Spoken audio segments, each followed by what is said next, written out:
যে র্যালি হবে, তাই তো নাকি? আওয়াজ দেননি কেন? আওয়াজ দেন, জোরে দেন। এটাই শুনে এসেছিলেন তো?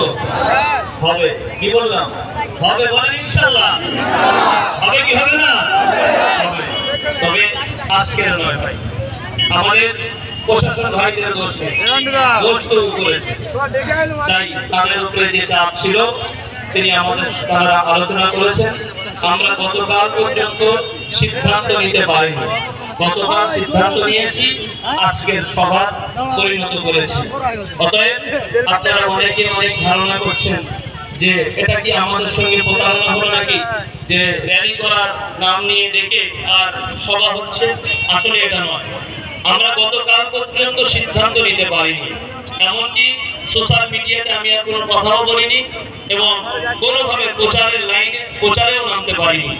গতকাল যখন সিদ্ধান্ত নিতে হয়েছে শেষ পর্যায়ে, তখন আপনাদেরকে জানানো হয়েছে এবং আজকের এই সভা হয়েছে। আলহামদুলিল্লাহ, এই সভা যেমন সুসম্পূর্ণভাবে শান্তিপূর্ণভাবে শেষ হয়েছে, আগামী দিনে র্যালিও হবে ইনশাআল্লাহ। বলে তাকবীর দেন তো, নারে তাকবীর, নারে তাকবীর। সমস্ত কণ্ঠ একত্রিত করে, সমস্ত শক্তি একত্রিত করে একবার তাকবীর দেন, নারে তাকবীর। আরো জোরে নারে তাকবীর, আরো জোরে নারে তাকবীর। আহলে সুন্নাত ওয়াল জামাত, আহলে সুন্নাত ওয়াল জামাত, রাসূলের সৈনিক সবল, রাসূলের সৈনিক, রাসূলের মুহাব্বতের উম্মাহ, রাসূলের মুহাব্বতের উম্মাহ। নারে তাকবীর। আজকের ডাক শেষ না আগামীতে ডাক দিলে আওয়াজ দেবেন? আর আওয়াজ দেবেন হাত তুলে বলে। মনে রাখবেন, আমাদের এই এলাকা আহলে সুন্নাত ওয়াল জামাত হিজবুল্লাহ, এটা কি?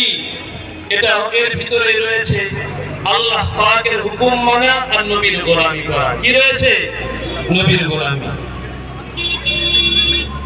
আরেকটা কথা বলি ভাই, আজকের দিনে আমাদের একজন ভাই তিনি মারা গেছেন, তার রূহের জন্য আমরা সবরে সারি করব, আল্লাহ তার শান্তি দান করুন, বলি আল্লাহুম্মা আমিন। যদি